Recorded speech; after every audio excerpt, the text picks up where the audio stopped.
Alors ce matin, on a parlé de l'oraison, qui est le premier et le plus grand des moyens de la vie dans l'esprit. Et cet après-midi, je voudrais parler des autres moyens. Alors, en une heure, parler de tous les autres moyens de la vie dans l'esprit. Bon, il y en a pour faire une année de cours, mais enfin, on va essayer de donner les choses qui me paraissent les plus importantes. D'abord, un petit mot sur ce qu'on a dit ce matin.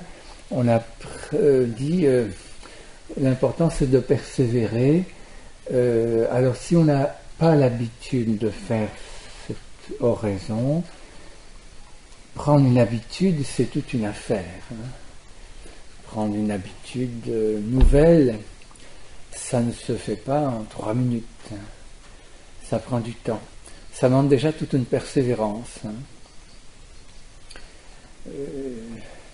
On peut s'apercevoir que ça marche 3 jours, et puis on oublie 3 jours, et puis ça marche 4 jours, puis on oublie encore 3 jours. Et puis ça marche 6 mois, puis on oublie 3 mois. C'est comme ça. Une habitude, c'est une succession d'actes. Et alors, ce que je trouve merveilleux quand même, c'est saint Thomas d'Aquin qui a inventé ça, mais je trouve que c'est la vérité, mais enfin, c'est une vérité merveilleuse. Il dit qu'une habitude, elle commence avec le premier acte. C'est formidable. Alors, dès que vous aurez fait une fois, vous pouvez dire, mon habitude, elle est déjà commencée. Elle n'est peut-être pas très très forte, mais enfin, on peut la fortifier. La mauvaise habitude aussi, ça commence avec le premier acte, mais quand même, on peut espérer que l'Esprit Saint est plus fort que le mauvais esprit. Alors bon.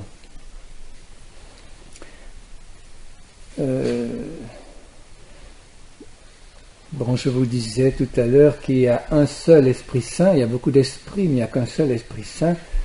Et cet Esprit Saint, c'est l'esprit de sainteté. Et ça aussi, c'est notre programme. Saint Paul II, quand il a donné le programme pour le 3e millénaire, il a dit le programme de l'Église pour le 3e millénaire, c'est le programme de toujours. Il n'y en a qu'un seul, c'est la sainteté. Et alors, autre chose qu'on peut dire aussi, c'est que dans l'Église catholique,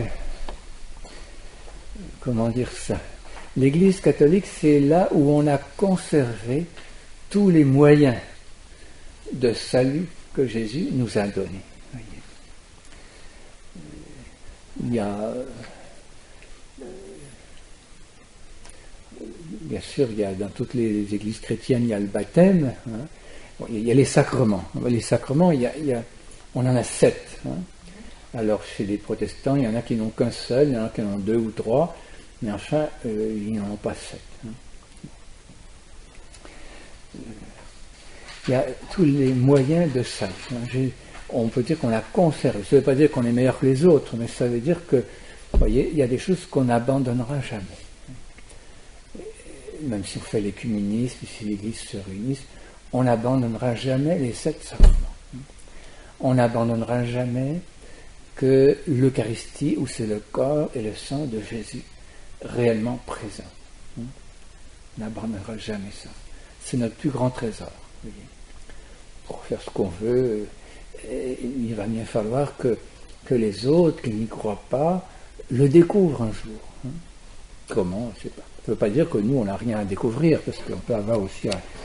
D'ailleurs, j'ai vu ça, que c'est une entrevue de Ratzinger avec un je ne sais plus comment que ça s'est passé. Non, c'est pas Ratzinger, c'est une autre personne. Mais on avait envoyé quelqu'un de Monseigneur Lefebvre pour écouter ce qu'elle disait. Et puis elle, je ne sais pas, Jésus lui a fait comprendre que c'était un gars de Monseigneur Lefebvre. Elle dit, vous trouvez sans doute que l'Église catholique a ouvert les portes un peu trop grand. Oui, c'est ça. Mais attendez-vous qu'elle va ouvrir aussi les fenêtres. Alors on a peut-être à ouvrir nos fenêtres aussi, mais il y a des choses qu'on ne peut pas abandonner. Comme la Sainte Vierge, c'est notre mère. Il y en a qui ne la connaissent pas, ils sont orphelins de mère, si vous voulez. Un jour, ils vont peut-être découvrir qu'ils ont une mère dans le ciel et qu'ils en ont besoin. Le pape, bon, il a un service à rendre qui est le service de confirmer ses frères dans la foi. Voilà un moyen que Jésus nous a donné qui est extraordinaire.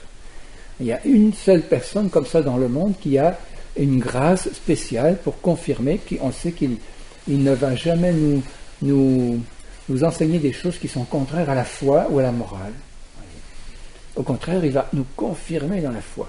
Pas lui tout seul, c'est qu'il lui confirme la foi de ses frères. C'est la foi de toute l'Église qu'il confirme, disant, vous êtes dans la vérité quand vous croyez cela.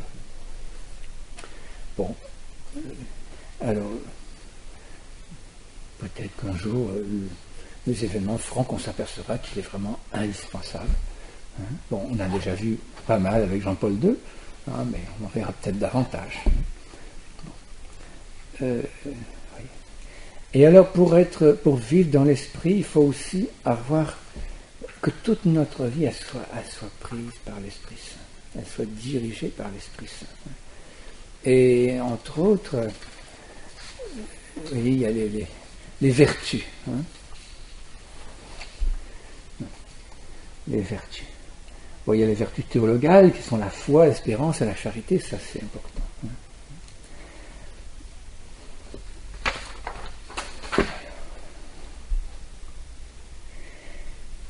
Et Jésus dans l'évangile, tiens, ça a l'air de marcher ça. Ah oui, ça marche. C'est mieux comme ça, non? Je sais pas, on verra.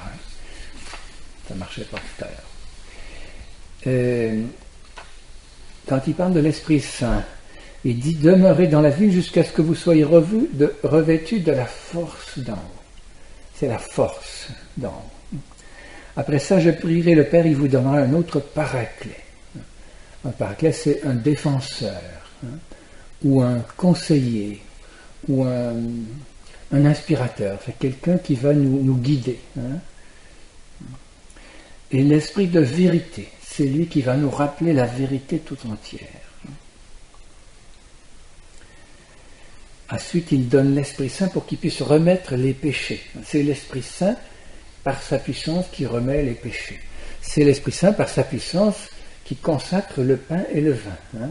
Envoie ton esprit sur ce pain et ce vin pour qu'ils deviennent le corps et le sang de Jésus-Christ.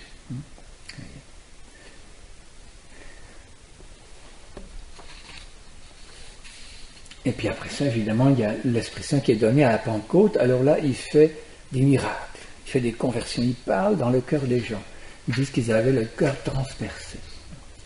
Alors, quand on a le cœur transpercé, c'est transpercé d'amour.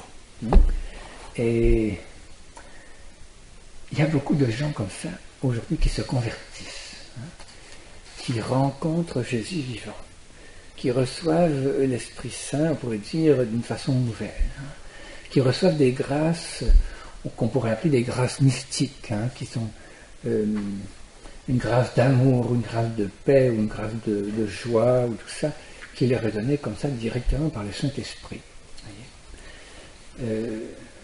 C'est très important. C'est des choses qui n'existaient pas il y a 50 ans. On ne voyait pas ça. Des gens convertis comme ça, qui sont...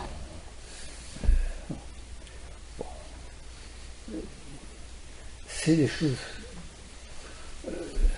qui existait dans le temps des apôtres, on le voit bien dans les actes des apôtres, mais peut-être qu'il y avait eu une espèce d'accalmie pendant un certain nombre de siècles, et ça revient très fort aujourd'hui. Et il y a des gens qui peuvent se demander pourquoi.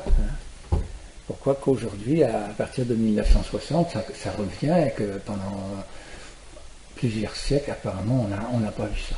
Il y en a toujours eu, mais ça se donnait dans la vie des saints. Les saints qui avaient vécu toute leur vie dans la prière, l'austérité et tout ça, à la fin de leur vie, ils avaient des espèces de pentecôtes comme ça, des contacts avec Dieu extraordinaires. Aujourd'hui, c'est un peu différent. C'est des gens qui n'ont rien fait. Des gens qui vivent dans le péché, tout d'un coup, qui rencontrent Jésus, il vient les prendre, il vient leur faire ce qu'on disait tout à l'heure, un plongeon d'amour, que comme ça, toute leur vie est changée. moi j'en ai vu, bon, vous en avez certainement vu, il y en a partout. Hein. Ce n'est plus une rareté, c'est une chose courante, disons. Hein. Pourquoi que l'Esprit Saint fait ça aujourd'hui à notre époque, hein. Bon, on pourrait toujours lui demander quand on sera au ciel, hein. C'est ce qu'il fait. Mais je pense qu'une des raisons, c'est que les gens sont tellement enfoncés dans leur péché que c'est le seul moyen d'aller les chercher. Hein. Ils sont tellement enfoncés dans l'esprit du monde, dans leur orgueil, dans leur toutes choses comme ça, qu'il faut que l'Esprit Saint il fasse une petite opération chirurgicale pour dire attention mon gamin, je t'aime et je veux que tu le saches. Hein. Alors je prends un grand moyen. On ne peut plus avec les petits moyens, les gens bon, ils n'ont pas été au catéchisme, ou bien alors au catéchisme ils ont fait que du découpage, ou bien alors ils ne savent pas grand chose, puis ils ne sont pas appris à prier. Alors, bon. Alors je décide de leur faire des petites apparitions comme ça, une petite apparition par-ci, une petite apparition par-là, hein, et pour dire, tu vois, j'existe, hein, et puis je t'aime, je te connais, je m'occupe de toi, hein, et puis en général, il choisit les plus, comment dire, c'est ce qui lui dit ça, hein. C'est partout, hein. Il dit, pourquoi tu m'as choisi? Moi je suis indigne, je sais rien, je suis nul. Ben justement, si j'en avais trouvé une plus nulle que toi, je l'aurais choisi. Hein. À Sainte Marguerite Marie, que quand Jésus il est apparu pour révéler le Sacré-Cœur, c'est ça qu'elle a posé comme question, et c'est ça qu'il a dit. Vraiment, si j'en avais trouvé une plus indigne que toi, c'est elle que j'aurais prise. Hein. Comme ça, à Don Gobi, c'est pareil. Hein. La Sainte Vierge lui parle, lui fait un message pour tous les prêtres du monde. Il dit, tu me prends comme ça. Je t'ai pris parce que tu es tellement, je ne sais pas comment qu'elle dit, elle essaie de dire bon gentil quand même, mais enfin, tu es tellement pauvre que les gens ne vont pas croire que c'est toi qui as inventé ça. C'est ça en fait. Et c'est toujours comme ça.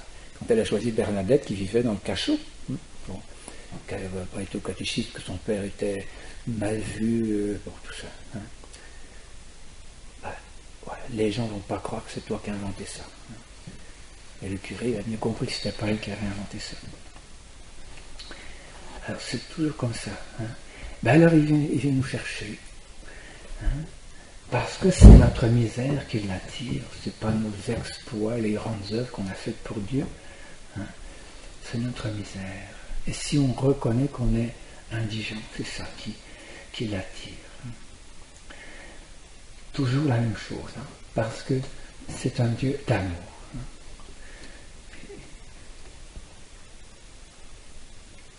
Et il veut notre cœur.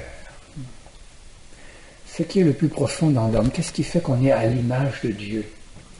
Est-ce que c'est parce que, il y en a qui sont des anthropologues, qui disent c'est parce que l'homme il a des mains. Oui, mais Dieu, je n'ai pas vu ses mains.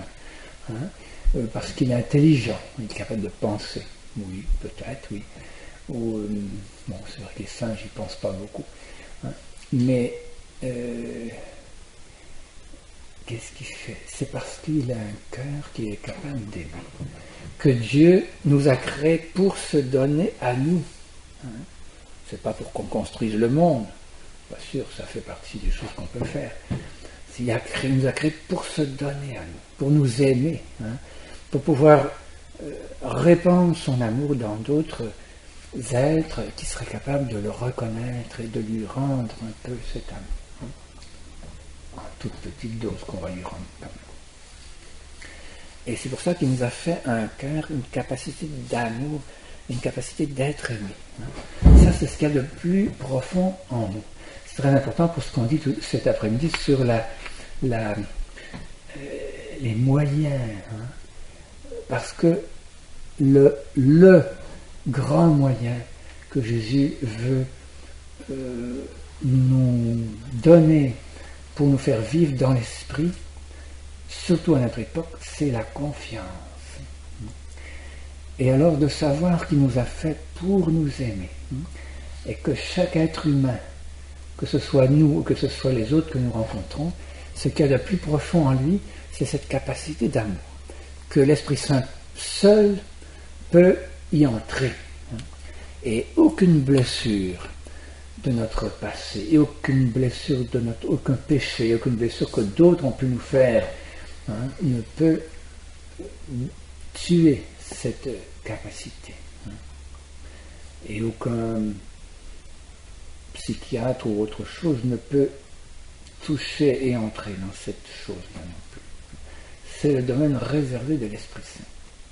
Il nous a fait comme ça. Voyez. Alors après ça, on peut refuser, ça, on est libre, mais on est comme ça. Et c'est très important, des fois, moi je vois des gens qui viennent me voir, qui me racontent tout ce qui leur arrive. Et il m'arrive des fois où je me dis, mon Dieu, si j'étais dans cette situation-là, qu'est-ce que je ferais? Je pèterais les plombs, je ne sais pas, je ne saurais vraiment pas quoi faire. Bon, c'est pas ça qu'il faut que je me dise, de toute façon. Parce que c'est pas à moi de régler les problèmes de l'autre et que c'est pas mon problème à moi. Et en fait, les personnes, eux, ils ne sont pas découragés. Évidemment, ils portent le problème. Mais si en écoutant les gens, j'ai les cheveux qui se dressent sur ma tête, les gens vont dire, oh, ce que j'ai, c'est très grave. Et ils vont être paniqués. Mais si je pense que Jésus, lui, il connaît la solution des problèmes. Bon. C'est Jésus qui est capable de leur montrer. Et puis moi, j'ai confiance en Jésus. Alors, je ne sais pas quelle est la solution, mais je sais que Jésus la connaît. Et puis, il ne leur demande pas de régler tout le problème en un quart d'heure. Il demande de faire un pas à la fois. C'est déjà pas mal. Alors, en faisant un pas à la fois, quand on a fait ce pas-là, on voit, dans le meilleur des cas, on voit le pas suivant qu'il faut faire. Mais on ne voit pas tout le programme d'un seul coup. Alors, moi, encore moins. Mais si j'ai ce regard de confiance sur la personne, d'ailleurs, c'est pareil pour vous, si vous êtes chrétien, en général, les chrétiens qui prient, souvent les gens qui ne sont pas chrétiens ou qui ne prient pas, et quand ils ont un problème sérieux, c'est aux chrétiens qu'ils vont voir. Je ne sais pas, ils ont une espèce d'antenne, ils sentent qu'il y a des gens autour d'eux qui sont peut-être moins centrés sur eux-mêmes, qui vont être capables d'écouter. C'est comment que j'interprète les choses. Bon, il ne faut pas paniquer, il faut savoir que Jésus connaît la solution, c'est très important. Et puis surtout, si Jésus, à travers nous, le contact qu'ils ont avec nous, si Jésus peut faire mettre un peu d'amour dans leur cœur, c'est ça qui les fait vivre, c'est ce qu'il y a de plus profond. Voyez. Alors, l'Esprit Saint, dans ce livre, ça c'est ce livre, je ne sais pas si c'est la même couverture qu'ils ont là-bas, mais enfin c'est sa fidélité au Saint-Esprit, il parle de toutes ces choses-là. Voilà, l'Esprit Saint demande 3 formes de fidélité, aux inspirations, aux motions et à la personne, ou aux emprises de l'Esprit Saint, et les inspirations, parce que les inspirations, mais il faut savoir quand est-ce qu'on a dans la tête une inspiration de l'Esprit Saint. Parce que des fois, c'est juste une idée qui nous passe par la tête, mais ça ne vient pas de l'Esprit Saint. Ça vient peut-être de nos bons projets, ou des fois, ça vient peut-être de nos comment dire ça, nos désirs personnels. Alors, l'Esprit Saint, quand c'est une inspiration qui vient de l'Esprit Saint, ça nous donne la paix, d'abord. Ça ne nous donne jamais le trouble. Si en recevant une inspiration, on sent qu'il faut qu'on parcourt le monde entier pour dire attention, la fin est proche, pas sûr. Si c'est très très urgent à réaliser, il y a peu de chances que ça vienne de l'Esprit Saint. Parce que l'Esprit Saint, il nous donne la paix. Il nous laisse libres. Il nous laisse libres. Si vous tout de suite réalisez dans le quart d'heure qui suit, ça c'est comme les aubaines dans les magasins. Si vous n'avez pas acheté aujourd'hui, vous avez raté l'occasion de votre vie. Garantie, ça ne vient pas de l'Esprit Saint. pareil, hein, dans notre vie, on peut avoir de très bonnes inspirations. Il faut que je dise à un tel que, je sais pas moi, le bon Dieu va le punir, je sais pas quoi. Absolument urgent dans les 5 minutes qui suivent. Non, pas sûr. Il faut toujours demander conseil. Oui. Alors il nous donne la paix et il nous laisse libres. Hein. Puis en général, c'est intérieur, disons. C'est pas du grand spectacle. Hein. Ça,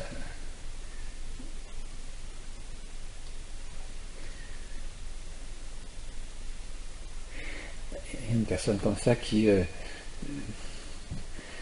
disait qu'elle avait des visions, des paroles du ciel, et elle annonçait que tel soir, à minuit, dans le ciel, il va y avoir un signe à tel endroit.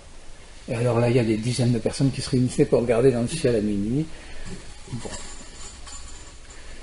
On ne peut pas dire que c'est très très intérieur comme inspiration. Hein. Ça fait courir les gens. Bon. Une chose comme ça ne m'inspire pas beaucoup confiance a priori. Bon. Mais, voyez, il y a une inspiration. Alors une chose aussi dans les inspirations, eh bien, c'est que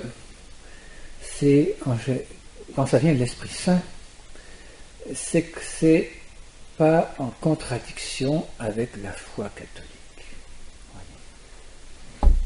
Il y a une personne comme ça aussi dont on m'a parlé, d'ailleurs un ami que je connaissais qui la suivait, il était hypnotisé par cette personne. Enfin, elle faisait des petites cérémonies de prière et tout d'un coup, dans ses manches, il sortait des hosties comme ça. Et puis elle appelait ça, pas des hosties, mais elle appelait ça d'un autre nom, un nom un peu bizarre, je l'entends. Bon. Je dis, c'est bizarre, d'abord les hosties, c'est pas fait pour sortir par les manches, hein, et puis d'où ce qu'elles viennent, puis les hosties, pourquoi qu'on ne les appelle pas des hosties, pourquoi qu'on choisit un nom bizarre. Bon, alors, il y a finalement, alors, bon, on pourrait raconter tous les cas bizarres que je rencontre, mais c'est pour dire que ça ne peut pas entrer en contradiction avec la foi catholique. Vous voyez. Je sais pas, moi, c'était la mode à une certaine époque de changer les parties de la messe. Bon, pour faire changement, on mettait je sais pas moi, l'évangile à la fin, le baiser de paix au début. C'est pas vraiment contre la foi catholique, mais enfin, l'Église a quand même reçu la mission de dire comment que la messe doit se dérouler. Bon. Si un jour quelqu'un a une inspiration pour vous dire que la Sainte Vierge, c'est pas, il faut plus la prier, bon, on peut dire que ça vient pas de l'Esprit Saint. Ça a toujours été dans l'Église, ça a toujours été la mère de Dieu. Je pense que ça ne va pas changer. Même au ciel, elle est toujours sa mère, vous voyez. Et puis même au ciel, elle est toujours notre mère, parce que Jésus l'a dit. Hein. Elle a tellement souffert avec Jésus, elle a participé à la rédemption, elle reste notre mère. Hein. Et de plus que jamais, elle se manifeste pour dire « je suis avec vous hein. ». Et puis si un jour, je ne sais pas, quelqu'un découvre que un 8e sacrement, bon, ça m'étonnerait. Ou bien que l'Eucharistie, c'est pas le corps du Christ. Hein. Peut-être un jour qu'ils vont inventer ça. Hein. Non, ça c'est tout à fait clair, ça a toujours été clair hein, dans l'Évangile. Hein. Jésus dit, si vous ne mangez pas la chair du Fils de l'homme, et si vous ne buvez pas son sang, vous n'aurez pas la vie en vous. Voilà un des moyens de la vie dans l'esprit, hein, l'Eucharistie. Alors, je vais reprendre simplement donc oui, je disais pour les conversions qu'il y a. Hein, je reviens à mes conversions. Quand quelqu'un est converti comme ça, puis qu'il a été peut-être monté au 7e ciel, donc ça peut exister, hein, Bon. Et puis qu'il a eu un contact direct avec le Saint-Esprit. Ben, on peut dire Alléluia, tant mieux, il avait besoin de ça, et ça lui fera du bien, et c'est vrai que ça a changé toute sa vie. Ça ne veut pas dire que cette personne-là sait tout. Hein. Ça ne veut pas dire qu'elle est devenue un saint. Hein. Ça ne veut pas dire qu'il est parfait, que plus personne ne peut lui apprendre quoi que ce soit. Ça veut dire tout simplement que ce jour-là, il avait besoin de cette grâce-là pour faire un pas qu'il a fait dans le meilleur des cas. Hein. Bon. Et après ça, il va falloir que l'édifice se construise. Hein. Il va falloir qu'il apprenne son catéchisme, s'il n'y a jamais été ou s'il a oublié. Hein. Voyez. Et puis il va falloir qu'il apprenne à recevoir les sacrements. Voyez. Ils ont été donnés pour tout le monde. Voyez. Il va falloir qu'il apprenne à pratiquer la patience, la douceur, la miséricorde, l'humilité. Quand on a eu une grâce mystique comme ça, c'est la tentation peut-être de se croire en ligne directe avec le Saint-Esprit. Bon, il faut qu'il apprenne l'humilité aussi. Il faut qu'il soumette ses inspirations à d'autres, hein, bon, pour savoir si vraiment tout ça vient de l'Esprit Saint. C'est des choses, hein, mais ça ne veut pas dire que les grâces sont fausses, au contraire, ce sont de vraies grâces. Et peut-être que pour lui, c'était le seul moyen d'attirer son attention et de le mettre sur la route de la foi chrétienne. Parce qu'il a besoin d'être entouré, de dire on va t'accompagner, eh bien, on rend grâce à Dieu, et bon, il y a des choses qu'on a besoin d'apprendre. On a besoin d'apprendre. Même s'il dit qu'il sait tout ça, ben on peut quand même encore voir. Hein. Le voir. Saint Paul, peut-être qu'il a reçu tout ça d'un seul coup. Hein. Il a quand même été vérifié avec les apôtres. Pour voir, il dit, j'ai été vérifié, il a été au bout de quelques années quand même, j'ai été vérifié avec les apôtres, tu vois si l'évangile que j'annonçais était bien, et si je ne courais pas en vain. Hein, oui. Même Saint Paul, qui a eu les plus grandes visions, il a fait ça. Et puis la conversion, elle se réalise vraiment, tous les saints le disent, hein, elle se réalise, on sent qu'elle est véritable le jour où la personne a été se confesser, a reçu la réconciliation. Avant ça, on ne sait pas de quel bord il va pencher. Hein. Le jour où il s'est confessé, là, il a reçu quelque chose. Hein. Il a reçu le don de Dieu. Il a reçu une autre grâce encore plus profonde qui a lavé ses péchés, qui l'a rempli de l'amour de Dieu.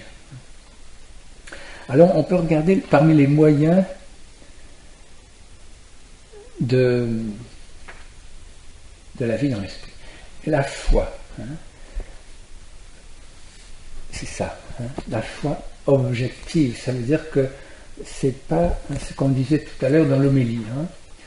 On est à l'époque où on dit facilement que toutes les religions se valent, qu'on a tous le même Dieu, on est tous frères. J'en ai un musulman dans le train l'autre jour qui m'a dit on est tous frères.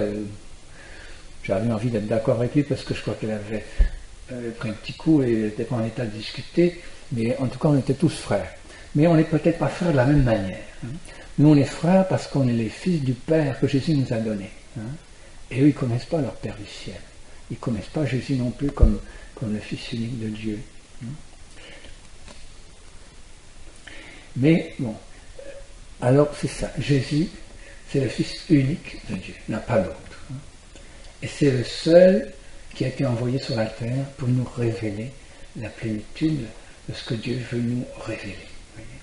Et il nous a tout dit. On l'ajoutera, on n'y courra jamais avant la fin du monde qu'il a oublié de nous dire quelque chose. Ceux qui découvrent dans des grottes cachées, dans des livres soi-disant interdits, des choses nouvelles que Jésus aurait oubliées, en général, ils finissent par fonder des sectes. Mais ça n'existe pas. Parce que la révélation objective est terminée depuis la mort du dernier des apôtres. Ça a toujours été comme ça. Donc depuis ce temps-là, on n'inventera rien de nouveau. On va peut-être découvrir des choses qu'on n'avait pas bien comprises. Par exemple, le dogme de l'Immaculée Conception, il a été proclamé en 1854. ça ne veut pas dire qu'on n'y croyait pas avant, mais ça veut dire qu'on a senti le besoin on a senti que c'était une certitude absolue et qu'on pouvait baser notre foi là-dessus. Et ça aussi, ça signifie qu'il y a quelque chose de réservé à l'Esprit Saint dans notre cœur. Et que dans le cœur de la Vierge Marie, il y avait quelque chose de réservé à l'Esprit Saint et qu'elle n'a pas connu le péché originel. Voyez. Bon, alors, voir ça, ça c'est la première chose. Est-ce que la résurrection de Jésus, c'est une chose claire pour nous? Est-ce que le pardon des péchés, la résurrection de la chair, la vie éternelle, tout ça, voyez, et il faut que ça soit clair. Hein. Ça ne changera pas. Hein. Et tout ça. Alors ça, c'est des moyens, c'est très important parce que ça nous évite de faire des fausses routes, de suivre des faux prophètes, de discuter sans temps pour des queues de cerises. Hein. Bon, ça ne changera pas. C'est les bases de notre vie. Hein. Ça, c'est la foi. Hein. Parmi les moyens de la foi, il y a la prière quotidienne dont je vous ai parlé tout à l'heure. Hein. Ensuite, il y a le devoir d'État. Hein. Vous voyez, on a parlé des femmes mariées. Elles ne vont pas passer 4 heures ou toute la journée à l'église si elles ont des enfants en bas âge à élever à la maison. Parce que c'est leur devoir d'État, c'est ça. Hein. C'est leur mari, leurs enfants. Après, si le reste du temps, c'est bien. Hein, mais... Et bon, parmi ce devoir d'État, il y a des choses qu'il faut, vous voyez, tout à l'heure on disait, pour être un bon chrétien, c'est pas nécessaire de faire des choses pour monsieur le curé, il faut simplement vivre avec Jésus notre vie quotidienne. Ça ne veut pas dire qu'il faut rien faire dans la paroisse, hein, mais là aussi il faut un discernement, une juste mesure, des priorités. Alors, quelles sont les priorités? Premièrement, c'est notre relation personnelle avec les personnes divines. Ça, c'est la priorité. Même le mari, il passe en second. Parce que qu'est-ce qui va me permettre d'aimer mon mari? C'est l'amour que Jésus me donne. Hein, voyez. Et ça existe, hein, des femmes qui disent, eh bien, j'ai découvert que mon mari, c'était mon Dieu. Il n'y avait rien qui passait au-dessus. Et j'en ai fait mon Dieu. Il faut que ce soit juste aux mesures. Notre Dieu, c'est le Père, le Fils et l'Esprit Saint, et c'est notre Dieu qui nous donne l'amour pour aimer ceux qui nous entourent. Donc, ma relation personnelle avec Dieu, ma famille, c'est la deuxième priorité. Vous voyez, ça c'est le devoir d'État. Hein. Et en troisième, bon, tout le reste, le travail, que ce soit le travail à l'entreprise ou le travail à la paroisse, ça passe après la famille, bien sûr. Il y avait un diacre, le premier diacre qui a été ordonné dans l'Oise, qui est mort maintenant, et il avait des grands-enfants qui avaient 15, 18, 20 ans, à l'époque où il était ordonné diacre, et il s'est lancé à faire toutes les choses qu'on lui demandait, et au bout de quelques mois, les enfants ont dit, mais papa, mais reste un peu à la maison, hein, qui est encore notre père, hein, bon. Alors, et maintenant, ici, chaque fois qu'on ordonne un diacre permanent, on dit, ta première mission, c'est ta famille.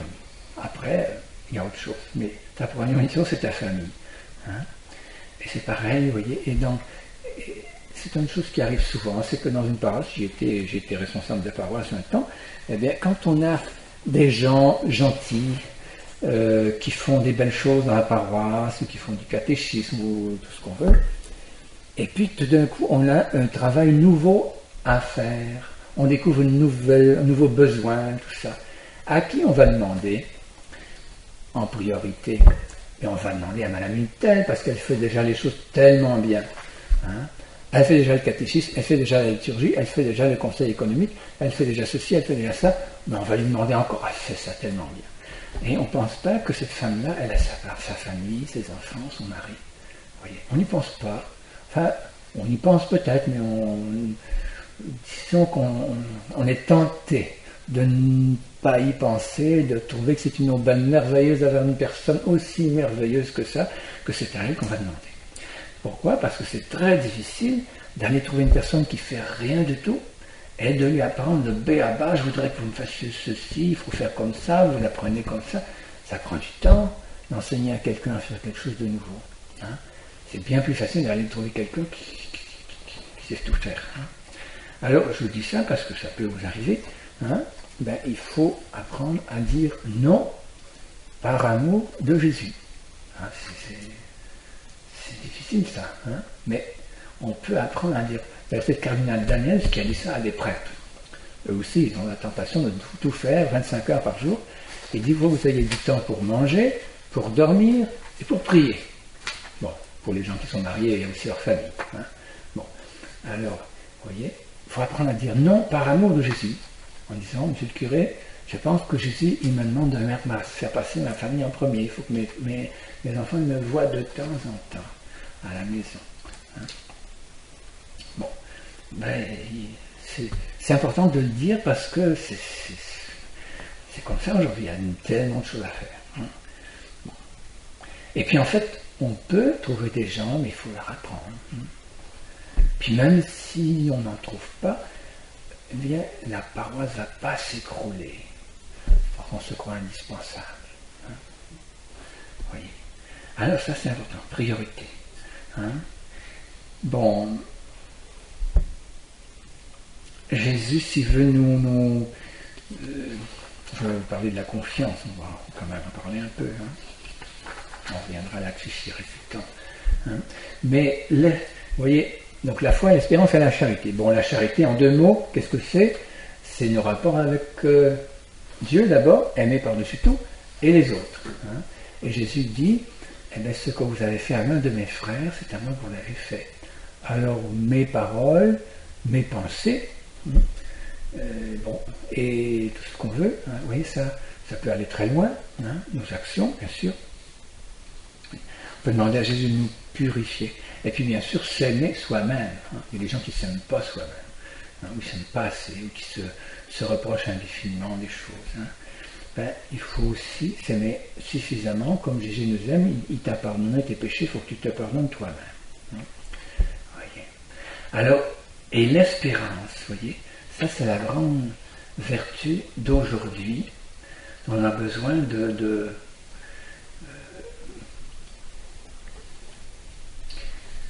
grandir dans l'espérance. Parce que notre monde, il n'est pas fait pour l'espérance. Notre monde, il ne fonctionne pas beaucoup. Ce n'est pas un monde de confiance. Hein? La confiance, c'est la concrétisation de notre vertu d'espérance. Hein? Je vis dans la confiance. Et pas la confiance en moi, que je suis le meilleur, que je sais faire tout, mais la confiance en Jésus qui me sauve à chaque instant. C'est différent. Ça veut dire que je découvre que je suis un pauvre. Hein? Si on n'a pas découvert qu'on est un pauvre, on aura peut-être un petit peu de mal à faire confiance à Jésus. On aura confiance en soi-même. Hein? J'imagine, c'est ma bonne étoile, tout me réussit, c'est merveilleux, je suis surdoué ou je ne sais quoi. Bon, ça marche un certain temps, ça. Hein? Bon, des fois, ça fait une grâce de se casser le cou, avoir une dépression, pour dire finalement, je ne suis pas le meilleur du monde. Hein? Bon. Alors, tiens, un père, l'autre jour j'étais à Lisieux, un père qui était là, il me dit, je fais une conférence qui a un grand succès, le titre de la conférence, c'est comment je fais pour ne pas me décourager. Et tout le monde écoute très attentivement. Je crois que c'est le problème de tout le monde. Hein. Alors, il y a les petits moyens comme ça, je dirais, pour me décourager, plus positivement, comment je fais pour grandir dans la confiance en Jésus. Hein, toujours. Parce que c'est Jésus qui me rend confiance en moi-même et dans les autres. Hein. Mais on n'a pas ça tout seul. Hein. L'une des choses, c'est ce qu'on a fait en commençant, c'est la louange et l'action de grâce. Quand on apprend à remercier Dieu pour toutes les belles choses qu'il a fait pour nous, ça nous fait grandir dans la confiance. D'abord, il m'a donné la vie, c'est déjà pas mal. C'est une invitation au bonheur éternel, c'est formidable. Hein. Je n'existais pas, j'étais rien du tout, et puis tout d'un coup, il a décidé que, avec l'aide de mes parents, mais il a quand même voulu que j'existe. Lui, il m'a voulu. Il y en a que leurs parents ne les ont pas voulu, mais Dieu les a toujours voulu, lui. Voyez. Et il les aime, avant même leur conception. Et il veut les rendre heureux. Alors ça, c'est important. Puis Jésus, il est venu sur la terre pour nous dire la vérité et pour pardonner nos péchés. Ça aussi, on peut remercier pour ça. Puis après ça, ben, on peut revoir toute notre vie. Bon, là, ça c'est selon chacun. Puis rendre grâce pour des choses. Peut-être on va dire, ah, j'ai été protégé en telle circonstance, ou il y a eu des choses qui me sont arrivées que vraiment je ne pouvais pas compter dessus. Bon, chacun a son petite histoire, ou bien j'ai trouvé mon mari c'est le meilleur du monde. Vous voyez, on peut rendre grâce, bon. Hein, c'est ça. Hein.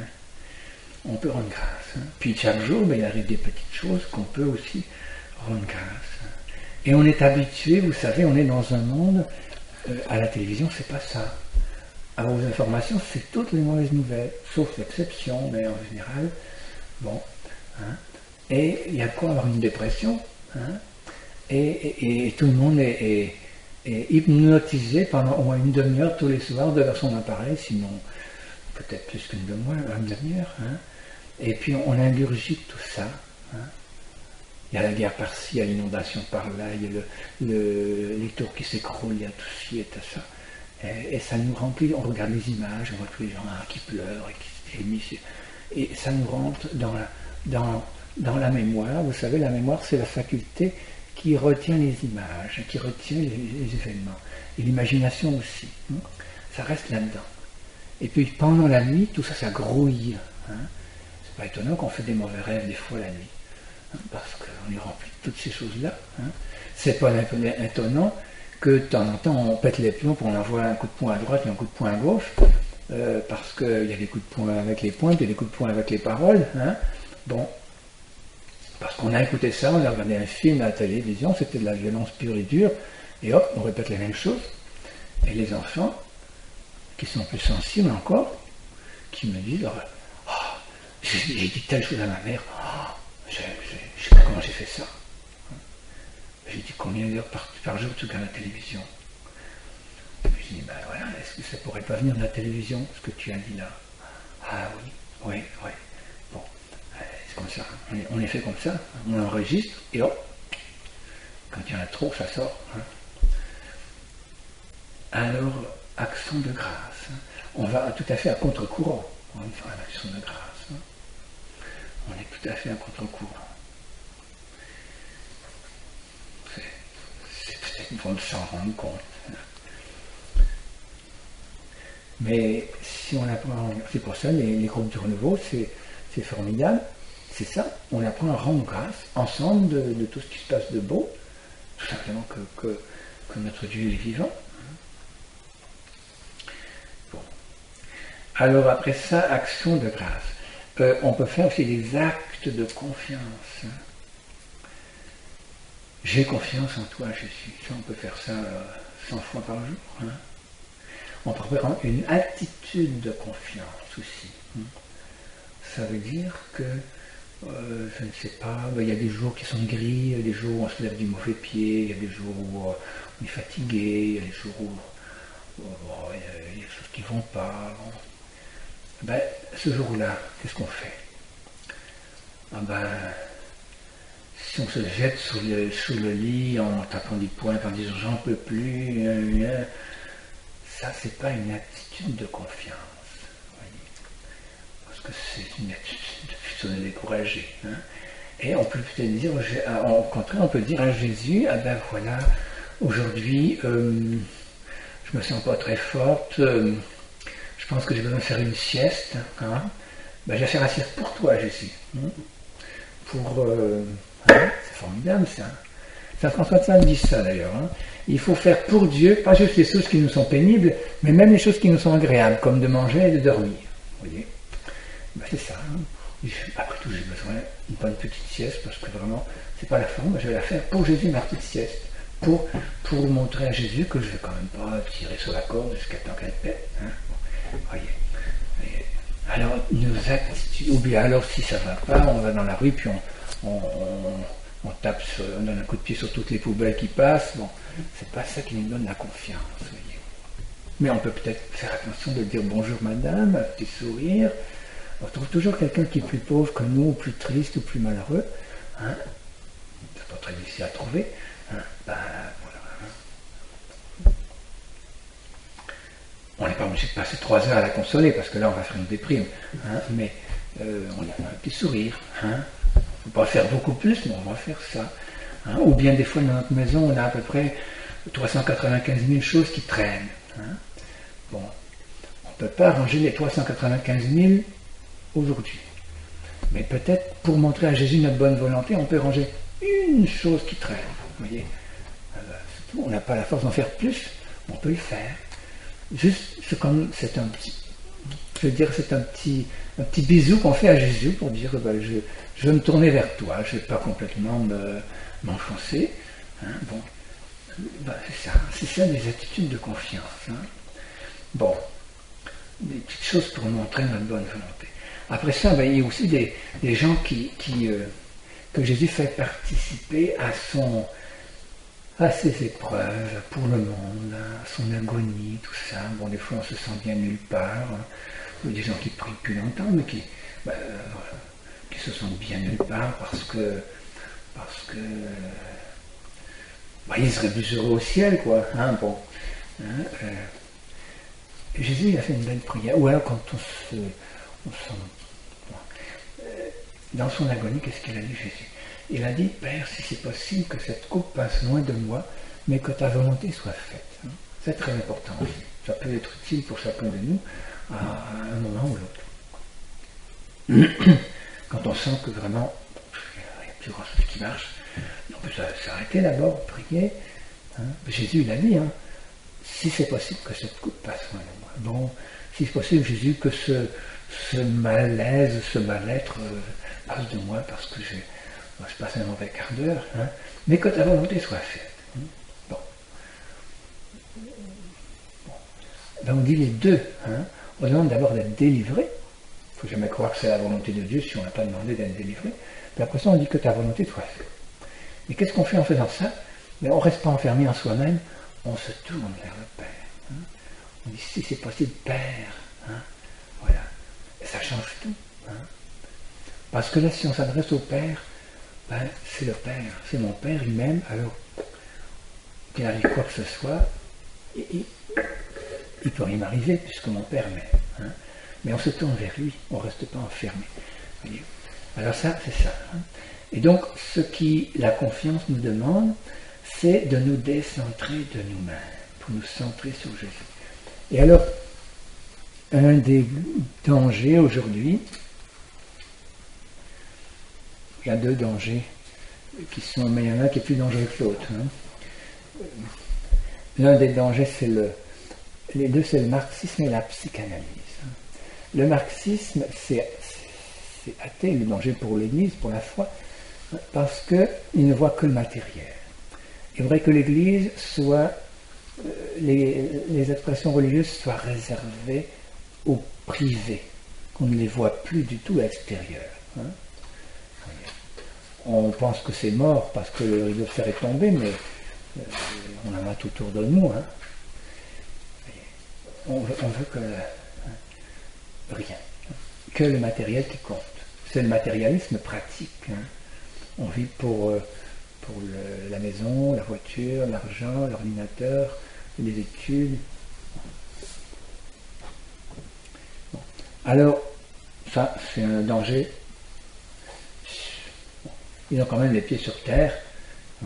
Et l'autre, c'est la psychanalyse. C'est de s'analyser. Hein. S'analyser. Chez les jeunes, c'est très à la mode. Hein. Surtout qu'on a entendu parler de la psychanalyse, on n'a pas étudié vraiment, mais on a entendu parler, on analyse, tu fais ceci parce que tu as ça, parce que tu as tel problème avec ton père, ou parce que tu as passé un...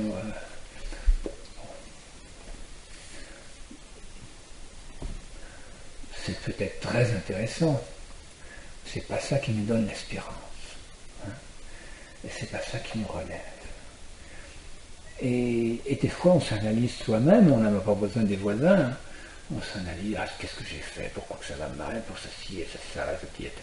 Peut-être qu'elle a dit ça, peut-être qu'elle a voulu ça, elle a pensé, qu'est-ce qu'elle a...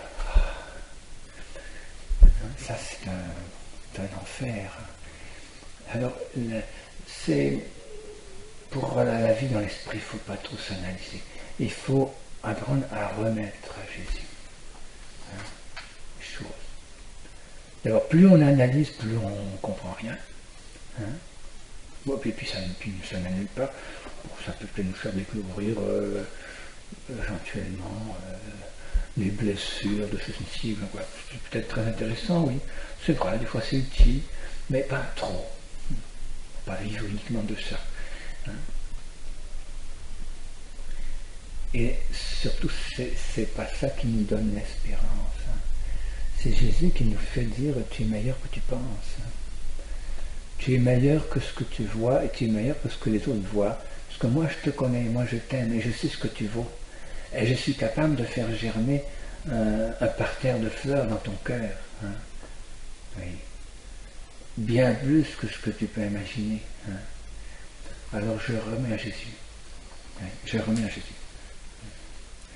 Ou alors il y a des gens, je vois ça quelquefois, c'est des gens qui analysent leur mari. On a l'impression qu'ils passent leur vie à analyser leur mari. Le pauvre. Laissez-le vivre. Et peut-être qu'il a besoin d'une aide psychologique, ben envoyez-le chez le psychologue, s'il consent. Mais il a besoin d'être admiré aussi. Il a besoin qu'on voit ce qu'il y a de bien en lui. Il doit bien avoir quelque chose de bon. Après 30 ans ou 40 ans de mariage, je ne sais pas. Enfin, je dis comme ça. Ou on analyse nos enfants. Bon, c'est pareil. Il faut demander la grâce de voir. Ça, c'est quelque chose que Jésus... Et ce qu'on voit le plus, c'est ce que je vous disais tout à l'heure, c'est qu'on a un cœur. Et ça, capable d'être aimé. J'ai fréquenté beaucoup l'Arche avec de Jean Vanier, et c'est vrai que les personnes handicapées, dans leur intelligence, c'est pas eux qui vont construire des buildings, c'est pas eux qui vont écrire des livres, mais ils ont une délicatesse de relation extraordinaire. Vous voyez, ils sont très sensibles aux relations personnelles. Alors ça, on est fait pour ça. Le Père et le Fils et le Saint-Esprit sont les êtres de relation. Vous voyez, c'est ça. Ils sont en relation. Le Père, il est le Père du Fils, et le Fils, il est le Fils du Père. Et les deux s'aiment tellement que ça fait l'Esprit Saint, c'est la personne amour. Vous voyez. Alors, bon. Donc, ça aussi. Alors, il ne faut pas vivre non plus dans le passé ni dans l'avenir. Vivre dans le présent. C'est uniquement dans le présent que l'Esprit Saint peut se donner à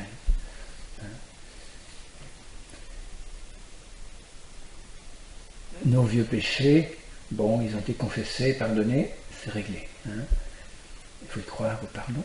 Puis ce qui pourrait arriver dans l'avenir, de toute façon, ça n'arrivera pas comme on l'imagine, donc c'est aujourd'hui qu'il faut vivre. Et puis nos émotions, nos états d'âme, nos interprétations, nos imaginations, tout ça.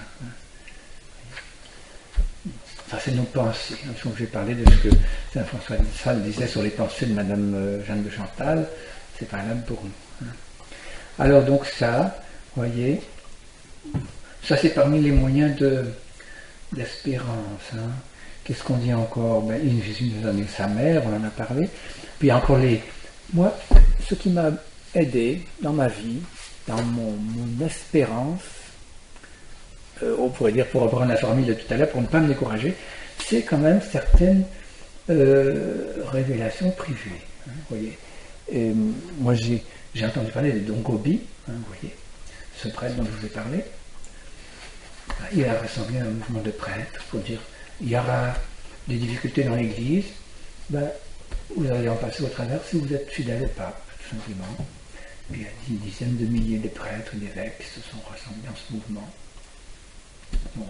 Il y a des choses comme ça. Bon. Moi j'étais à Medjugorje, c'était extraordinaire. quand on voit comment une paroisse entière s'est transformée. Pas par le fait qu'il y a des apparitions, par le fait que les gens ont mis en pratique l'évangile qui leur était rappelé. La Sainte Vierge vient juste pour rappeler l'évangile, il n'y va pas pour inventer autre chose de nouveau. Ils ont décidé de mettre Dieu en première place dans leur paroisse. Et ça se voit. Bon, c'est un grand lieu d'espérance. Bon, je vous ai cité tout à l'heure la Vasula, c'est pareil, c'est une fille qui a rien eu jusqu'à 30 ans. Et puis tout d'un coup, Jésus a commencé à lui parler. Et la prise du béaba, elle pose des questions vraiment enfantines au début. Et Jésus répond. Et à la fin, au bout de 15 ans, elle est dans la grande mystique, elle fait des leçons de vie spirituelle. J'ai écouté à Saint-Denis l'année dernière. Parce qu'en 15 ans, Jésus l'a conduit de zéro jusqu'à un sommet d'union avec lui. Parce que c'est des grands signes d'espérance. Je dis je nomme ces trois-là parce que c'est des signes qui sont connus dans le monde entier, qui sont reconnus presque officiellement. Voyez. Ah, tout à fait officiellement, presque. Le pape, il n'a jamais pu aller à Medjugorje parce que l'évêque n'a jamais voulu l'inviter, mais il a pris un petit moyen de tourner, il a écrit une lettre tout à fait personnelle au Père Yozo en disant « Je vous remercie de ce que vous faites pour la Sainte Vierge ». Mais il a respecté l'évêque local qui n'en veut pas. Voyez. Mais alors ça, pour moi, ça, c'est des choses, c'est des dons de Dieu, c'est des grâces. On ne peut pas mépriser. Il faut discerner, parce qu'il y a aussi des choses farfelues, mais ça n'ajoutera rien à la révélation, mais ça vient nous confirmer que Dieu, il est là avec nous. Je suis là, et je vous aime, et je vous accompagne, et vous allez vivre des moments difficiles, mais je suis avec vous. Et je vous rappelle l'évangile. Voyez, lisez l'évangile, tout ça. L'évangile aussi, c'est un moyen d'espérance, il faut connaître Jésus. Voilà. Puis les charismes, c'est pareil, là, ils ont besoin d'être confirmés. Voyez. Il faut qu'ils respectent les personnes. Il faut qu'ils respectent la liberté des autres. C'est important. Les gens qui disent « Ah, j'ai vu que dans ta vie, il y a ceci, il y a ça ». Il faut que ça respecte la liberté des gens aussi. C'est peut-être vrai, mais il faut que je m'aperçoive que c'est vrai. Bon, tout ça, c'est des moyens de la vie dans l'esprit. Moi, ce que c'est des moyens qui nous sont donnés. Là, les dernières choses que j'ai dit, c'est peut-être des choses un petit peu extraordinaires, mais je crois qu'on vit dans une époque extraordinaire.